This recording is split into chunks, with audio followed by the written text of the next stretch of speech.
ਸਾਡੇ ਭੈਣ ਭਰਾਵਾਂ ਨੂੰ ਜੈ ਮਸੀਹ ਦੀ। ਦਿਸ਼ਾ ਪਰਿਵਰਤਨ ਦੇ ਸਾਡੇ ਅੱਜ ਦੇ ਪ੍ਰੋਗਰਾਮ ਦੇ ਵਿੱਚ ਸ਼ਾਮਿਲ ਹੋਣ ਲਈ ਤੁਹਾਡਾ ਸਾਰਿਆਂ ਦਾ ਬਹੁਤ-ਬਹੁਤ ਸਵਾਗਤ ਹੈ।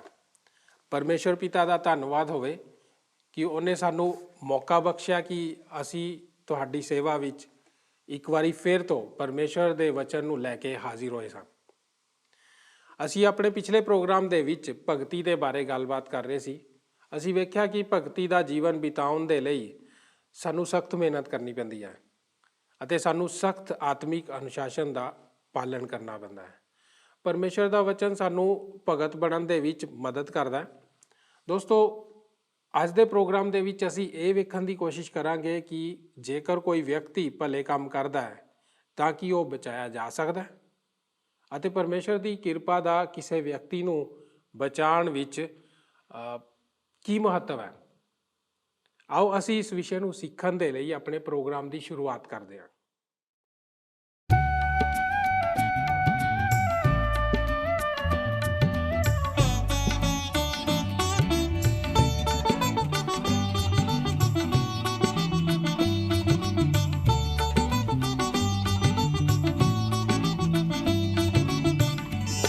रहेगा नाम सदा तीकर मसीदा, रहेगा नाम सदा तीकर मसीदा, रहेगा जद तलक सूरज रहेगा, रहेगा जद तलक सूरज रहेगा।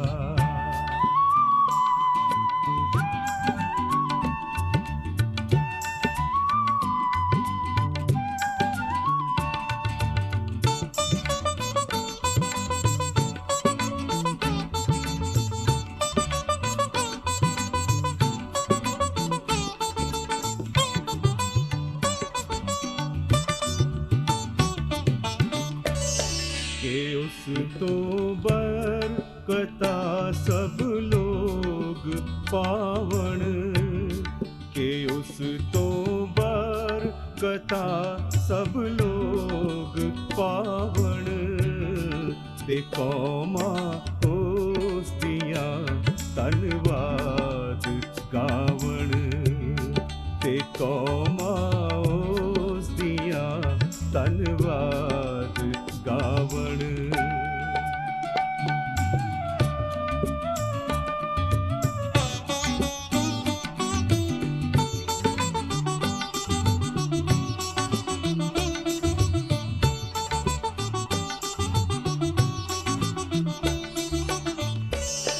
खुदा दा पाक ना है शान वाला, खुदा दा पाक ना है शान वाला, सदा तीकर मुबारक हो रहेगा, सदा तीकर मुबारक हो रहेगा।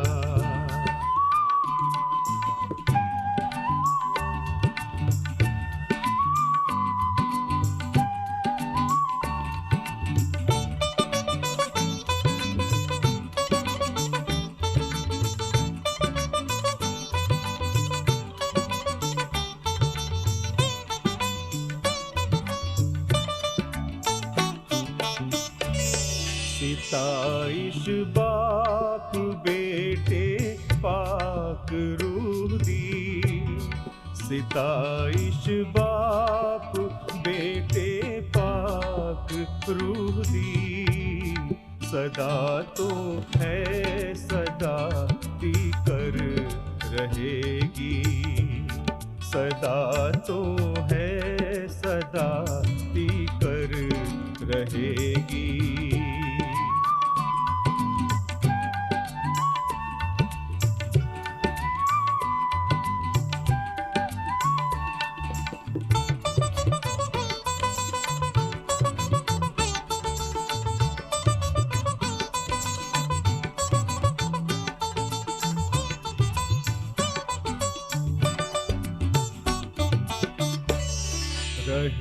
रहेगा नाम सदा तीकर मसीदा, रहेगा नाम सदा तीकर मसीदा, रहेगा जद तलक सूरज रहेगा, रहेगा जद तलक सूरज रहेगा।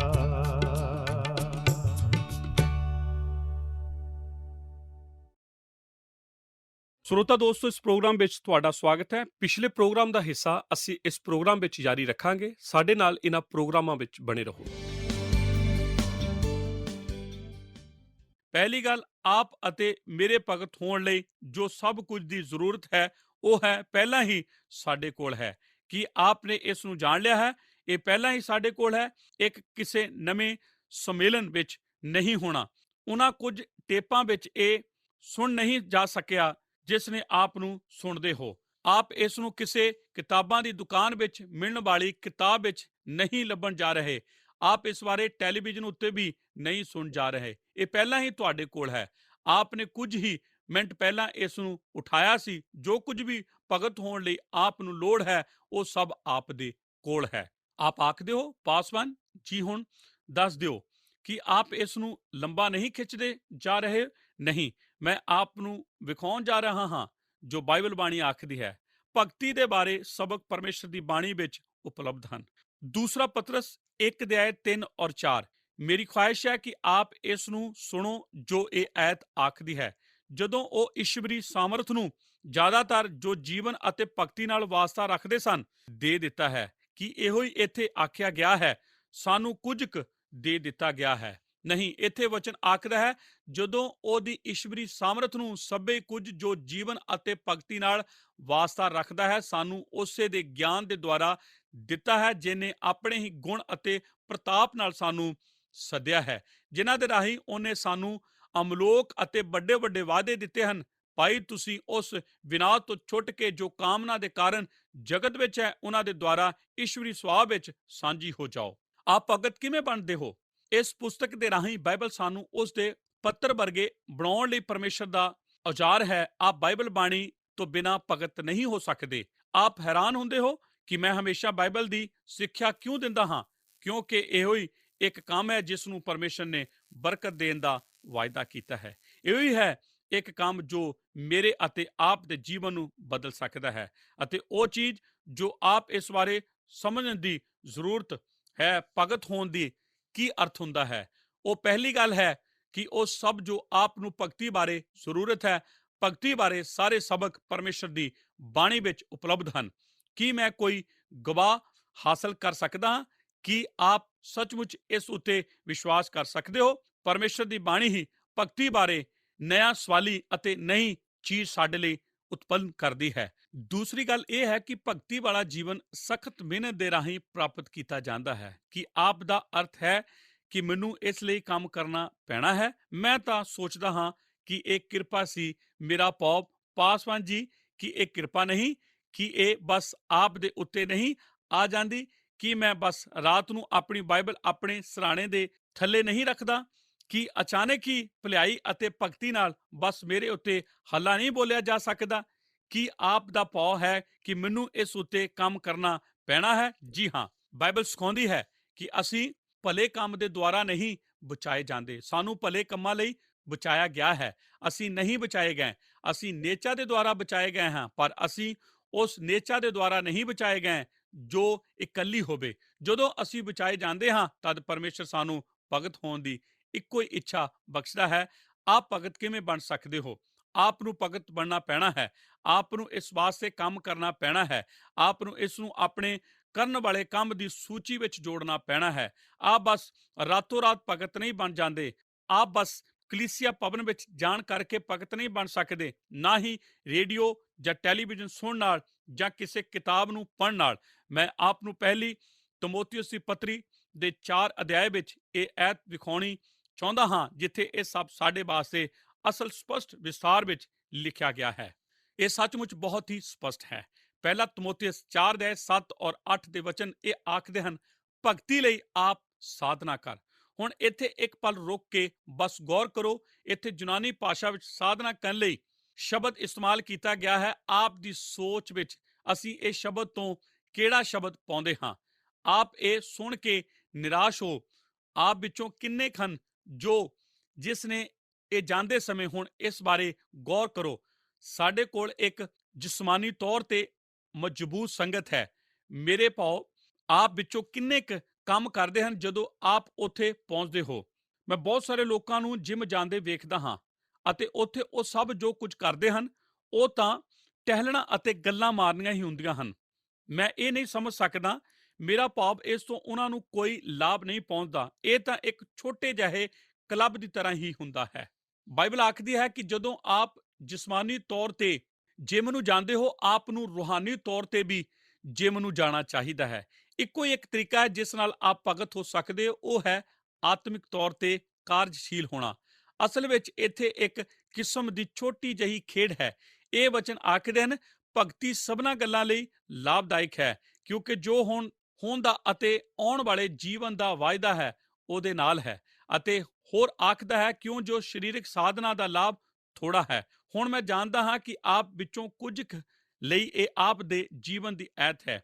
ਆਪ ਨੇ ਤਾਂ ਇਸ ਨੂੰ ਲਟਕਾ ਰੱਖਿਆ ਹੈ। ਜਦੋਂ ਆਪ ਕੰਮ ਨੂੰ ਬਾਹਰ ਜਾਣ ਲਈ ਤਿਆਰ ਹੋ ਰਹੇ ਸੀ, ਆਪ ਤਿਮੋਥੀਉਸ ਦੀ ਪਹਿਲੀ ਪੱਤਰੀ ਨੂੰ ਪੜੋ ਅਤੇ ਇਹ ਇੱਥੇ ਆਖਦਾ ਹੈ, ਸਰੀਗਰੀ ਸਾਧਨਾ ਤੋਂ ਲਾਭ ਥੋੜਾ ਹੈ। ਨਹੀਂ ਨਹੀਂ, ਇਸ ਤਰ੍ਹਾਂ ਨਾ ਕਰੋ, ਕਿਉਂਕਿ ਆਪ ਗੌਰ ਕਰੋ, ਜੋ ਕੁਝ ਉਹ ਕਰ ਰਿਹਾ ਹੈ ਉਹ ਤਾਂ ਕੁਝ ਚੀਜ਼ਾਂ ਦੀ ਤੁਲਨਾ ਹੀ ਕਰ ਰਿਹਾ ਹੈ। ਉਹ ਆਖ ਰਿਹਾ ਹੈ ਕਿ ਸਰੀਰਕ ਤੌਰ ਤੇ ਚੁਸਤ ਦਰੁਸਤ ਰਹਿਣਾ ਚੰਗਾ ਹੈ ਅਤੇ ਇਹ ਕਰਨਾ ਮੈਂ ਕਦੇ ਵੀ ਛੱਡਣਾ ਨਹੀਂ ਚਾਹੁੰਦਾ। ਇਹ ਤਾਂ ਗਿਰਾਵਟ ਵੱਲ ਜਾਣਾ ਵਾਲਾ ਕੰਮ ਹੈ।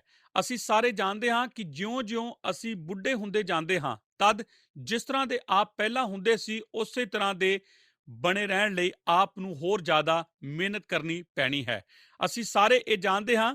ਇਹ ਤਾਂ ਸਾਨੂੰ ਨਿਆਂ ਉਤਸ਼ਾਹਿਤ ਕਰਨ ਵਾਲਾ ਹੀ ਹੈ, ਪਰ ਇਹ ਰੋਕਣ ਵਾਲਾ ਕੋਈ ਕਾਰਨ ਨਹੀਂ ਹੈ। ਇਸ ਲਈ ਕਾਰਜਸ਼ੀਲ ਬਣੋ ਅਤੇ ਸਰੀਰਕ ਤੌਰ ਤੇ ਚੁਸਤ ਦਰੁਸਤ ਰਹਿਣ ਦੀ ਕੋਸ਼ਿਸ਼ ਕਰਦੇ ਰਹੋ। ਪਰ ਯਾਦ ਰੱਖੋ, ਰੂਹਾਨੀ ਤੌਰ ਤੇ ਚੁਸਤ ਦਰੁਸਤ ਰਹਿਣ ਦੀ ਤੁਲਨਾ ਵਿੱਚੋਂ ਸਰੀਰਕ ਸੁਸਤੀ ਫੁਰਤੀ ਤਾਂ ਉਸ ਬ੍ਰਹਮੰਡ ਵਿੱਚ ਵੀ ਨਹੀਂ ਹੈ ਅਤੇ ਉਹ ਸਾਨੂੰ ਇਸ ਦਾ ਕਾਰਨ ਦੱਸਦਾ ਹੈ, ਕਿਉਂਕਿ ਰੂਹਾਨੀ ਤੰਦਰੁਸਤੀ ਸਿਰਫ ਆਉਣ ਵਾਲੇ ਜੀਵਨ ਵਿੱਚ ਹੀ ਸਾਡੀ ਮਦਦ ਨਹੀਂ ਕਰਦੀ, ਪਰ ਇਹ ਤਾਂ ਵਰਤਮਾਨ ਯੁੱਗ ਵਿੱਚ ਵੀ ਸਾਡੇ ਜੀਵਨ ਦੀ ਮਦਦ ਕਰਦੀ ਹੈ। ਅਤੇ ਜੀਵਨ ਦੇ ਅਨੁਸ਼ਾਸਨ, ਬਾਈਬਲ ਪੜ੍ਹਨ ਦੇ ਅਨੁਸ਼ਾਸਨ ਬਗੈਰ ਭਗਤ ਬਣ ਦਾ ਹੋਰ ਕੋਈ ਵੀ ਵਸੀਲਾ ਨਹੀਂ ਹੈ। ਜੀ ਹਾਂ, ਆਪ ਆਖਦੇ ਹੋ, ਪਾਸਵਾਨ ਸਾਹਿਬ, ਮੈਂ ਅਕਸਰ ਬਾਈਬਲ ਪੜ੍ਹਨੀ ਮਹਿਸੂਸ ਨਹੀਂ ਕਰਦਾ। ਉਸ ਦਾ ਇਸ ਨਾਲ ਕੀ ਸੰਬੰਧ ਹੈ? ਕਿਸੇ ਤਰ੍ਹਾਂ ਵੀ ਇਹ ਜ਼ਰੂਰ ਕਰੋ, ਇਸੇ ਬਾਰੇ ਕੋਈ ਬਹਾਨਾ ਨਹੀਂ ਹੋਣਾ ਚਾਹੀਦਾ। ਜੇਕਰ ਆਪ ਬਾਈਬਲ ਨੂੰ ਸਿਰਫ ਉਦੋਂ ਹੀ ਪੜ੍ਹੋ ਜੋ ਆਪ ਇਸ ਤਰ੍ਹਾਂ ਕਰਨਾ ਮਹਿਸੂਸ ਕਰਦੇ ਹੋ, ਤਦ ਆਪ ਇਸ ਨੂੰ ਕਦੇ ਵੀ ਨਹੀਂ ਪੜ੍ਹੋਗੇ, ਕਿਉਂਕਿ ਆਪ ਜਾਣਦੇ ਹੋ ਕਿ ਆਪ ਆਪਣੀਆਂ ਰੁਚੀਆਂ ਨੂੰ ਹੁਕਮ ਨਹੀਂ ਦੇ ਸਕਦੇ। ਆਪ ਤਾਂ ਸਿਰਫ ਆਪਣੀਆਂ ਇੱਛਾ ਨੂੰ ਹੀ ਹੁਕਮ ਦੇ ਸਕਦੇ ਹੋ। ਜਦੋਂ ਆਪ ਆਪਣੀ ਇੱਛਾ ਨੂੰ ਆਖਦੇ ਹੋ, ਹੇ ਖੁਦ ਮੈਂ ਬਾਈਬਲ ਪੜ੍ਹਨ ਜਾ ਰਿਹਾ ਹਾਂ, ਆਪ ਫਿਰ ਬਾਈਬਲ ਪੜ੍ਹਦੇ ਹੋ ਅਤੇ ਇਹ ਲਗਾਉਂਦੇ ਹੋ ਔਰ ਇਹਦੇ ਨਾਲ ਜੁੜ ਜਾਂਦੇ ਹੋ। ਇਸ ਨੂੰ ਪੜ੍ਹਦੇ ਪੜ੍ਹਦੇ ਪਰਮੇਸ਼ਰ ਆਪ ਦੇ ਅੰਦਰ ਭਾਵਿਕ ਉਤਸ਼ਾਹ ਪੈਦਾ ਕਰਦਾ ਹੈ। ਇਹ ਹੋਰ ਕਿਸੇ ਤਰ੍ਹਾਂ ਕਾਰਜ ਨਹੀਂ ਕਰਦਾ। ਜੇਕਰ ਆਪ ਉਦੋਂ ਤੱਕ ਇੰਤਜ਼ਾਰ ਕਰਦੇ ਹੋ ਜਦੋਂ ਆਪ ਬਾਈਬਲ ਨੂੰ ਪੜ੍ਹਨਾ ਮਹਿਸੂਸ ਨਹੀਂ ਕਰਦੇ, ਆਪ ਦੇ ਬਾਈਬਲ ਪੜ੍ਹਨ ਨੇ ਪਹਿਲੇ ਆਪ ਕਦੇ ਵੀ ਬਾਈਬਲ ਨਹੀਂ ਪੜ੍ਹੋਗੇ।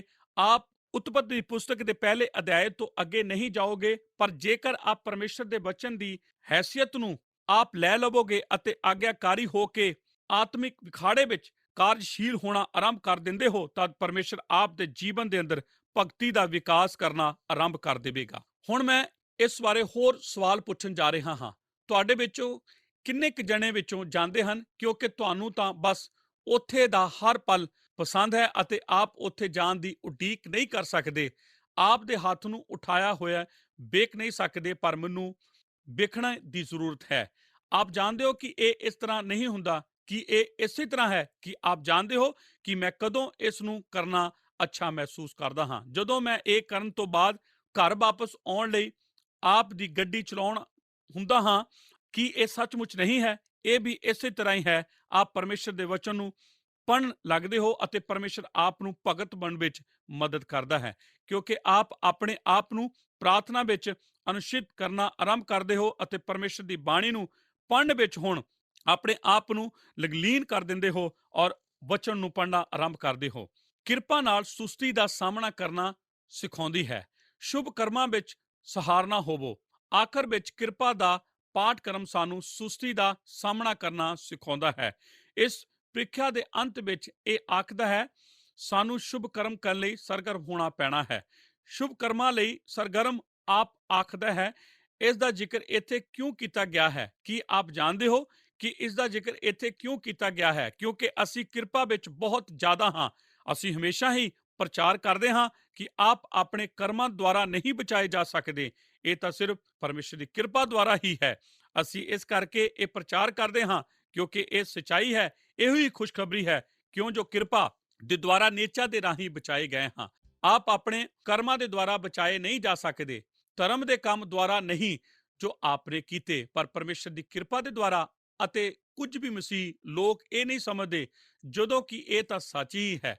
ਆਪ ਕੰਮਾਂ ਦੇ ਦੁਆਰਾ ਨਹੀਂ ਬਚਾਏ ਜਾਂਦੇ, ਪਰ ਆਪ ਭਲੇ ਕੰਮਾਂ ਦੇ ਦੁਆਰਾ ਕਾਰਨ ਨਹੀਂ ਬਚਾਏ ਗਏ। ਅਤੇ ਠੀਕ ਇੱਥੇ ਇਸ ਵਚਨ ਦੇ ਭਾਗ ਵਿੱਚ ਇਹੋ ਹੀ ਆਖਿਆ ਗਿਆ ਕਿ ਸਾਨੂੰ ਸ਼ੁਭ ਕਰਮ ਵਿੱਚ ਸਰਗਰਮ ਹੋਣ ਦਾ ਪੈਣਾ ਹੈ। ਠੀਕ ਉਸੇ ਵਚਨ ਦੇ ਭਾਗ ਵਿੱਚ ਜਿੱਥੇ ਅਸੀਂ ਇਹ ਆਖਦੇ ਹਾਂ ਕਿ ਇਹ ਧਰਮ ਦੇ ਕੰਮ ਦੇ ਦੁਆਰਾ ਨਹੀਂ ਜੋ ਅਸੀਂ ਬਚਾਏ ਜਾਣ ਲਈ ਕੀਤੇ ਹਨ।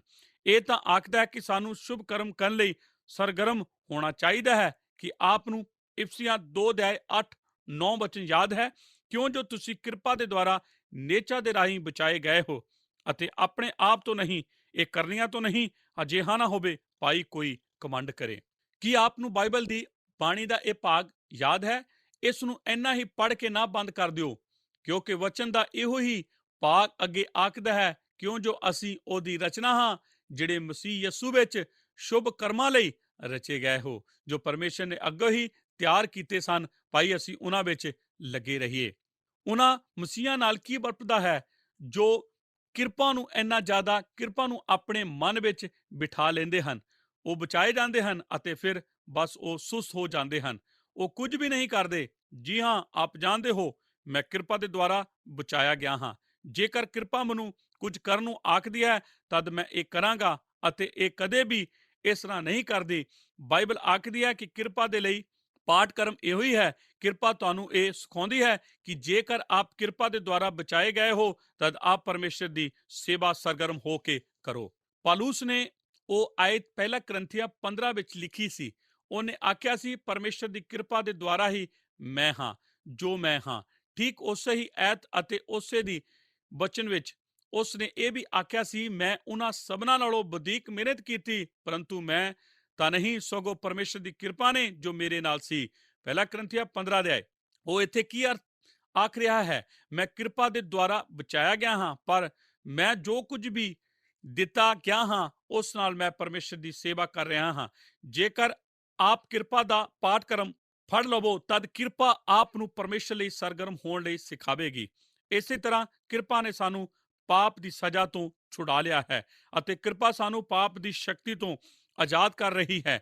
ਅਤੇ ਅੱਜ ਕੱਲ੍ਹ ਇਸ ਜੀਵਨ ਵਿੱਚ ਇਹ ਸਾਨੂੰ ਇੱਕ ਖਾਸ ਤਰੀਕੇ ਨਾਲ ਜਿਉਣਾ ਸਿਖਾ ਰਹੀ ਹੈ, ਤਾਂ ਜੋ ਅਸੀਂ ਧਰਮ ਅਤੇ ਸੰਸਾਰਿਕ ਵਿਸ਼ਿਆਂ ਤੋਂ ਇਨਕਾਰ ਕਰਦੇ ਹੋਏ ਧਰਮ ਨਾਲ ਧਰਮੀ ਹੋ ਕੇ ਭਗਤੀਪੂਰਕ ਜੀਵਨ ਬਤੀਤ ਕਰੀਏ, ਸ਼ੁਭ ਕਰਮਾਂ ਵਿੱਚ ਸਰਗਰਮ ਰਹੀਏ।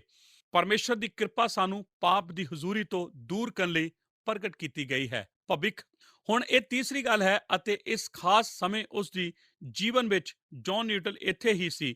ਕਿਰਪਾ ਸਿਰਫ ਸਾਨੂੰ ਪਾਪ ਦੀ ਸ਼ਕਤੀ ਤੋਂ ਛੁਡਾਉਣਾ ਅਤੇ ਇਸ ਤੋਂ ਆਜ਼ਾਦ ਕਰਨ ਲਈ, ਪਾਪ ਦੀ ਸਜ਼ਾ ਤੋਂ ਛੁਡਾਉਣ ਲਈ ਅਤੇ ਪਾਪ ਦੀ ਸ਼ਕਤੀ ਤੋਂ ਆਜ਼ਾਦ ਕਰਨ ਲਈ ਹੀ ਨਹੀਂ ਦਿੱਤੀ ਗਈ, ਪਰ ਕਿਰਪਾ ਤਾਂ ਸਾਨੂੰ ਠੀਕ ਪਾਪ ਦੀ ਹਜ਼ੂਰੀ ਤੋਂ ਵੀ ਪਰੇ ਕਰਨ ਲਈ ਬਖਸ਼ੀ ਗਈ ਹੈ। ਵਾਹ! ਕੀ ਆਪ ਨੇ ਜਾਣਿਆ ਸੀ ਕਿ ਕਿਸੇ ਦਿਨ ਇੱਕ ਦਿਨ ਆ ਰਿਹਾ ਹੈ ਜਦੋਂ ਆਪ ਨੂੰ ਦੁਬਾਰਾ ਕਦੇ ਵੀ ਪਾਪ ਦੀ ਚਿੰਤਾ ਨਹੀਂ ਕਰਨੀ ਪੈਣੀ। ਇਹ ਸਭ ਭੂਤਕਾਲ ਹੀ ਹੋਵੇਗਾ। ਬਾਈਬਲ ਆਖਦੀ ਹੈ ਕਿ ਜਦੋਂ ਆਪ ਸਵਰਗ ਵਿੱਚ ਜਾਓਗੇ ਤਦ ਉੱਥੇ ਕੋਈ ਵੀ ਪਾਪ ਮੌਜੂਦ ਨਹੀਂ ਹੋਵੇਗਾ, ਇਹ ਸਭ ਜਾਂਦਾ ਰਹੇਗਾ। ਬਾਈਬਲ ਆਖਦੀ ਹੈ ਕਿ ਜਦੋਂ ਅਸੀਂ ਸਵਰਗ ਵਿੱਚ ਜਾਵਾਂਗੇ ਤਦ ਉੱਥੇ ਕੋਈ ਵੀ ਰੋਣਾ, ਹੰਝੂ, ਬਿਮਾਰੀ, ਮੌਤ ਅਤੇ ਉਸ ਤੋਂ ਬਾਅਦ ਕਿ ਕੋਈ ਵੀ ਪਾਪ ਨਹੀਂ ਹੋਵੇਗਾ। ਕੋਈ ਵੀ ਅੰਡੀਬਾਜੀ ਕਦੀ ਵੀ ਸਵਰਗ ਵਿੱਚ ਨਹੀਂ ਹੋਵੇਗੀ। ਕੋਈ ਵੀ ਕਾਤਲ ਕਦੇ ਵੀ ਸੋਨੇ ਦੀਆਂ ਸੜਕਾਂ ਉੱਤੇ ਨਹੀਂ ਚੱਲੇਗਾ। ਕੋਈ ਵੀ ਚੋਰ ਆਪ ਨਾਲ ਟੱਕਰ ਮਾਰ ਕੇ ਚੋਰੀ ਨਹੀਂ ਕਰੇਗਾ। ਜਦੋਂ ਆਪ ਸਵਰਗੀ ਕਰਿਆਨੇ ਦੇ ਸਟੋਰ ਤੋਂ ਬਾਹਰ ਨਿਕਲੋਗੇ, ਕਿਉਂਕਿ ਜਦੋਂ ਆਪ ਸਵਰਗ ਵਿੱਚ ਜਾਓਗੇ ਸਾਰੇ ਪਾਪ ਜਾਂਦਾ ਲੱਗੇਗਾ, ਅਜੇ ਜਾਂਦਾ ਨਹੀਂ ਹੈ। ਆਪ ਵਿੱਚੋਂ ਕਿੰਨੇ ਕੁ ਇਹ ਜਾਣਦੇ ਹਨ ਕਿ ਇਹ ਅਜੇ ਖਤਮ ਨਹੀਂ ਹੋਇਆ, ਪਰ ਇੱਕ ਦਿਨ ਇਹ ਜਾਂਦਾ ਰਹੇਗਾ। ਅਤੇ ਜੌਨ ਨਿਊਟਨ ਨੇ ਅੱਗੇ ਇਸ ਦਿਨ ਵੱਲ ਤੱਕਿਆ ਸੀ। ਗੌਰ ਕਰੋ ਉਹ ਕਿਵੇਂ ਇਸ ਦਾ ਵਰਣਨ ਕਰਦਾ ਹੈ। ਪੌਲੁਸ ਨੇ ਤੀਤਸ ਲਈ ਇਸ ਜ਼ਿਕਰ ਦਾ ਕਿਵੇਂ ਕੀਤਾ ਸੀ ਔਰ ਇਸ ਨੂੰ ਸਿਖਾਇਆ ਸੀ। ਤੀਤਸ 2:13 ਵਿੱਚ ਉਹ ਆਖਦਾ ਹੈ, ਅਤੇ ਉਸ ਸ਼ੁਭ ਆਸ ਦੀ ਅਤੇ ਆਪਣੇ ਮਹਾਪਰਮੇਸ਼ਰ ਅਤੇ ਮੁਕਤੀਦਾਤਾ ਯਸੂ ਦੇ ਪ੍ਰਗਟ ਹੋਣ ਦੀ ਉਡੀਕ ਰੱਖੀਏ। ਹੇ ਕਲੀਸਿਓ, ਮੈਂ ਅੱਜ ਆਪ ਨੂੰ ਇੱਕ ਸਵਾਲ ਪੁੱਛਣਾ ਚਾਹੁੰਦਾ ਹਾਂ ਕਿ ਆਪ ਪ੍ਰਭੂ ਯਸੂ ਦੇ ਮਹਿਮਾਪੂਰਨ ਪ੍ਰਗਟ ਹੋਣ ਦੀ ਆਸ ਰੱਖ ਰਹੇ ਹੋ? ਪ੍ਰਭੂ ਬੈਤਲਹਮ ਵਿੱਚ ਪ੍ਰਗਟ ਹੋ ਚੁੱਕਾ ਹੈ। ਉਹ ਹੁਣ ਸਾਡੇ ਜੀਵਨਾਂ ਵਿੱਚ ਪ੍ਰਗਟ ਹੋਣ ਜਾ ਰਿਹਾ ਹੈ, ਪਰ ਇੱਕ ਦਿਨ ਉਹ ਪ੍ਰਗਟ ਹੋਵੇਗਾ ਅਤੇ ਉਹ ਮਹਿਮਾਮਈ ਪ੍ਰਗਟ ਹੋਵੇਗਾ। ਮੈਂ ਆਪਣੇ ਪੂਰੇ ਦਿਲੋਂ ਇਸ ਉੱਤੇ ਵਿਸ਼ਵਾਸ ਕਰਦਾ ਹਾਂ ਅਤੇ ਜਦੋਂ ਉਹ ਪ੍ਰਗਟ ਹੋਵੇਗਾ ਤਦ ਪਾਪ ਦੀ ਹਜ਼ੂਰੀ ਹਮੇਸ਼ਾ ਵਾਸਤੇ ਜਾਂਦੀ ਰਹੇਗੀ। ਕਿਰਪਾ ਉਦੋਂ ਆਪਣੀ ਸਭ ਤੋਂ ਮਹਾਨ ਫਤਿਹ ਸਥਾਪਿਤ ਕਰ ਚੁੱਕੀ ਹੋਵੇਗੀ ਅਤੇ ਅਸੀਂ ਉਸ ਦੀ ਹਜ਼ੂਰੀ ਵਿੱਚ ਪ੍ਰਭੂ ਪਰਮੇਸ਼ਰ ਦੇ ਸਨਮੁਖ ਪਵਿੱਤਰ ਖੜੇ ਹੋਵਾਂਗੇ। ਅੱਜ ਕੱਲ੍ਹ ਭਵਿੱਖ ਵਿੱਚ ਪ੍ਰਭੂ ਦੇ ਆਉਣ ਉੱਤੇ ਜ਼ਿਆਦਾ ਜ਼ੋਰ ਨਹੀਂ ਦਿੱਤਾ ਜਾਂਦਾ। ਆਪ ਇਸ ਉੱਤੇ ਵਿਸ਼ਵਾਸ ਕਰੋ ਜਾਂ ਨਾ, ਲੋਕ ਮੈਨੂੰ ਹਮੇਸ਼ਾ ਦੱਸਦੇ ਹਨ ਕਿ ਇਹ ਢੁਕਵਾਂ ਨਹੀਂ ਹੈ ਅਤੇ ਮੈਂ ਹਮੇਸ਼ਾ ਹੀ ਉਹਨਾਂ ਨੂੰ ਦੱਸਦਾ ਹਾਂ ਕਿ ਇਹ ਤੁਹਾਡੇ ਉੱਪਰ ਜਾਂਦੇ ਵਕਤ ਇਹ ਅਸਲ ਵਿੱਚ ਢੁਕਣਾ ਹੋਵੇਗਾ। ਜੇਕਰ ਅਸਲ ਵਿੱਚ ਆਪ ਉੱਪਰ ਜਾਣ ਦੇ ਰਾਹ ਚਲੇ ਜਾ ਰਹੇ ਹੋ ਅਤੇ ਜੇਕਰ ਆਪ ਨਹੀਂ ਜਾ ਰਹੇ ਤਦ ਵੀ ਇਹ ਸੱਚਮੁੱਚ ਢੁਕਣਾ ਹੋਣ ਜਾ ਰਿਹਾ ਹੈ। ਭਵਿੱਖਬਾਣੀ ਪ੍ਰਸਿੰਕ ਬਾਈਬਲ ਆਖਦੀ ਹੈ ਕਿ ਜੇਕਰ ਉਹ ਵਾਪਸ ਆ ਰਿਹਾ ਹੈ ਤਦ ਸਾਨੂੰ ਇੱਕ ਖਾਸ ਜੀਵਨ ਜਿਉਣਾ ਪੈਣਾ ਹੈ। ਪਹਿਲੇ ਯੋਹਨਾ ਦੀ ਪੱਤਰੀ 3:2-3 ਦੇ ਵਚਨ ਆਖਦੇ ਹਨ, ਹੇ ਪਿਆਰਿਓ, ਅਸੀਂ ਹੁਣ ਪਰਮੇਸ਼ਰ ਦੇ ਬਾਲਕ ਹਾਂ ਅਤੇ ਅਜੇ ਇਹ ਪ੍ਰਗਟ ਨਹੀਂ ਹੋਇਆ ਭਾਈ ਅਸੀਂ ਕੀ ਕੁਝ ਹੋਵਾਂਗੇ। ਅਸੀਂ ਇਹ ਜਾਣਦੇ ਹਾਂ ਭਾਈ ਜਦ ਉਹ ਪ੍ਰਗਟ ਹੋਵੇਗਾ ਤਦ ਅਸੀਂ ਉਹਦੇ ਵਰਗੇ ਹੋਵਾਂਗੇ, ਕਿਉਂ ਜੋ ਉਹ ਜਿਹਾ ਹੈ ਤਿਹਾ ਹੀ ਉਹਨੂੰ ਵੇਖਾਂਗੇ। ਅਤੇ ਹਰ ਕੋਈ ਜਿਹੜਾ ਉਸ ਉੱਤੇ ਇਹ ਆਸ ਰੱਖਦਾ ਹੈ ਆਪਣੇ ਆਪ ਨੂੰ ਪਵਿੱਤਰ ਕਰਦਾ ਹੈ ਜਿਵੇਂ ਉਹ ਪਵਿੱਤਰ ਹੈ। ਪ੍ਰਭੂ ਯਿਸੂ, ਮੈਂ ਵਿਵਹਾਰ ਵਿੱਚ ਉਹ ਬਣਨਾ ਚਾਹੁੰਦਾ ਹਾਂ ਜਿਸ ਸਥਿਤੀ ਵਿੱਚ ਮੈਂ ਪਹਿਲਾਂ ਹੀ ਹਾਂ। ਮੈਂ ਅੱਜ ਉਸ ਵਰਗਾ ਜ਼ਿਆਦਾ ਹਾਂ ਜੋ ਜ਼ਿਆਦਾ ਬਣਨਾ ਚਾਹੁੰਦਾ ਹਾਂ, ਜਿਸ ਤਰ੍ਹਾਂ ਦਾ ਮੈਂ ਅੰਤ ਵਿੱਚ ਉਦੋਂ ਹੋਵਾਂਗਾ ਜਿਸ ਵੇਲੇ ਤੂੰ ਮੈਨੂੰ ਬਣਾਵੇਂਗਾ। ਮੈਂ ਚਾਹੁੰਦਾ ਹਾਂ ਜਦੋਂ ਮੈਂ ਸਵਰਗ ਵਿੱਚ ਪਹੁੰਚਾਂ ਤਦ ਮੈਂ ਇੱਕ ਇਹੋ ਜਿਹੀ ਤਬਦੀਲੀ ਚਾਹੁੰਦਾ ਹਾਂ ਜਿਸ ਲਈ ਮੈਂ ਪਰਮੇਸ਼ਰ ਆਪ ਨੂੰ ਜ਼ਿਆਦਾ ਜਾਣ ਸਕਾਂ। ਮੈਂ ਨਹੀਂ ਚਾਹੁੰਦਾ ਕਿ ਆਪ ਨੂੰ ਪਿੱਛੇ ਜਾ ਕੇ ਸ਼ੁਰੂ ਤੋਂ ਮੇਰੇ ਜੀਵਨ ਵਿੱਚ ਆਪ ਨੂੰ ਦੁਬਾਰਾ ਕਾਰਜ ਕਰਨ ਪਵੇ। ਮੈਂ ਭਗਤੀ, ਧਾਰਮਿਕਤਾ ਅਤੇ ਕਿਰਪਾ ਅਤੇ ਪਵਿੱਤਰਤਾਈ ਵਿੱਚ ਵੱਧਦੇ ਜਾਣਾ ਚਾਹੁੰਦਾ ਹਾਂ ਤਾਂ ਕਿ ਜਦੋਂ ਆਪ ਵਾਪਸ ਆਓ ਅਤੇ ਮੈਂ ਪਾਪ ਦੀ ਹਾਲਤ ਵਿੱਚ ਬਿਲਕੁਲ ਨਾ ਹੋਵਾਂ, ਮੈਂ ਆਪ ਦੀ ਆਮਦ ਤੋਂ ਸ਼ਰਮਿੰਦਾ ਨਾ ਹੋਵਾਂਗਾ। ਜੌਨ ਨਿਊਟਨ ਆਪਣੇ ਜੀਵਨ ਵਿੱਚ 2 ਪ੍ਰੇਰਨਾਵਾਂ ਨਾਲ ਜੁੜਿਆ ਹੋਇਆ ਸੀ ਕਿ ਆਪ ਜਾਣਦੇ ਹੋ ਕਿ ਉਹ ਕੀ ਸਨ? ਸਲੀਬ ਅਤੇ ਕਸ਼ਟ। ਉਹ ਮਸੀਹ ਦੇ 2 ਦਰਸ਼ਨ ਦੇ ਨਾਲ ਜੁੜਿਆ ਹੋਇਆ ਸੀ। ਉਸ ਦੀ ਪਹਿਲੀ ਆਮਦ ਜਿਸ ਨੇ ਉਸ ਨੂੰ ਛੁਡਾਇਆ ਸੀ ਅਤੇ ਉਸ ਦੀ ਦੂਸਰੀ ਆਮਦ ਜੋ ਉਸ ਨੂੰ ਪੂਰੀ ਤਰ੍ਹਾਂ ਯਸੂ ਵਰਗਾ ਬਣਾਉਣ ਜਾ ਰਹੀ ਸੀ। ਅਤੇ ਜੌਨ ਨਿਊਟਨ ਦੇ ਜੀਵਨ ਦੇ ਹਰੇਕ ਦਿਨ ਉਸਨੇ ਆਪਣੇ ਮੋਢੇ ਦੇ ਉੱਪਰੋਂ ਤੱਕਿਆ ਸੀ ਅਤੇ ਉਸਨੇ ਅੱਗੇ ਝਾਤੀ ਮਾਰੀ ਸੀ। ਜਦੋਂ ਅਸੀਂ ਪ੍ਰਭੂ ਭੋਜ ਮਨਾਉਂਦੇ ਹਾਂ ਤਦ ਅਸੀਂ ਠੀਕ ਠਾਕ ਇਹੋ ਹੀ ਕਰਦੇ ਹਾਂ। ਅਸੀਂ ਪਿੱਛੇ ਸਲੀਬ ਵੱਲ ਤੱਕਿਆ ਅਤੇ ਅਸੀਂ ਉਹਦੀ ਆਮਦ ਵੱਲ ਅੱਗੇ ਤੱਕਦੇ ਹਾਂ ਅਤੇ ਫਿਰ ਅਸੀਂ ਆਪਣੀਆਂ ਜ਼ਿੰਦਗੀਆਂ ਦੇ ਠੀਕ ਅੰਦਰ ਵੱਲ ਝਾਤੀ ਮਾਰਦੇ ਹਾਂ। ਮੇਰੇ ਦੋਸਤੋ, ਪਰਮੇਸ਼ਰ ਦੀ ਕਿਰਪਾ ਸਿਰਫ ਸਾਨੂੰ ਬਚਾਉਣਾ ਹੀ ਨਹੀਂ ਆਈ ਬਲਕਿ ਸਾਨੂੰ ਪਵਿੱਤਰ ਕਰਨ ਅਤੇ ਅੰਤ ਵਿੱਚ ਸਾਨੂੰ ਵਡਿਆਈ ਦੇਣ ਲਈ ਆਈ ਹੈ। ਉਹ ਆ ਚੁੱਕਾ ਹੈ, ਉਹ ਇੱਥੇ ਮੌਜੂਦ ਹੈ, ਉਹ ਆ ਰਿਹਾ ਹੈ। ਮੈਂ ਬਚਾਇਆ ਜਾ ਚੁੱਕਾ ਹਾਂ, ਮੈਂ ਬਚਾਇਆ ਜਾ ਰਿਹਾ ਹਾਂ। ਮੈਂ ਅੰਤ ਵਿੱਚ ਫਤਿਹਮੰਦ ਹੋ ਕੇ ਪਰਮੇਸ਼ਰ ਦੀ ਕਿਰਪਾ ਦੇ ਕਰਕੇ ਬਚਾਇਆ ਜਾਵਾਂਗਾ। ਜੌਨ ਨਿਊਟਨ ਮਰ ਗਿਆ ਸੀ ਅਤੇ ਜਦੋਂ ਉਹ ਮਰਿਆ ਉਸਨੇ ਪਹਿਲਾਂ ਹੀ ਆਪ ਕਬਰ ਲੇਖ ਲਿਖ ਚੁੱਕਾ ਸੀ। ਉਸਦੇ ਕਬਰ ਲੇਖ ਦੇ ਸ਼ਬਦ ਇਸ ਤਰ੍ਹਾਂ ਹਨ, ਜੌਨ ਨਿਊਟਨ ਪਾਸਵਾਨ ਜੋ ਇੱਕ ਸਮੇਂ ਇੱਕ ਨਾਸਤਿਕ ਅਤੇ ਬਦਚਲਨ ਅਫਰੀਕਾ ਵਿੱਚ ਗੁਲਾਮਾਂ ਦਾ ਨੌਕਰ ਸੀ, ਉਹ ਸਾਡੇ ਅਤੇ ਮੁਕਤੀਦਾਤਾ ਯਿਸੂ ਮਸੀਹ ਦੇ ਧਨੀ ਤਰਸ ਦੇ ਦੁਆਰਾ ਸੰਭਾਲਿਆ, ਪੁਨਰ ਸਥਾਪਿਤ ਅਤੇ ਮਾਫ ਕੀਤਾ ਗਿਆ ਸੀ ਅਤੇ ਉਸ ਵਿਸ਼ਵਾਸ ਦਾ ਪ੍ਰਚਾਰ ਕਰਨ ਲਈ ਨਿਯੁਕਤ ਕੀਤਾ ਗਿਆ ਸੀ ਜਿਸ ਨੂੰ ਨਾਸ਼ ਕਰਨ ਲਈ ਉਸਨੇ ਕਾਫੀ ਲੰਬਾ ਸਮਾਂ ਜਦੋਂ ਜਹਿਦ ਕੀਤੀ ਸੀ।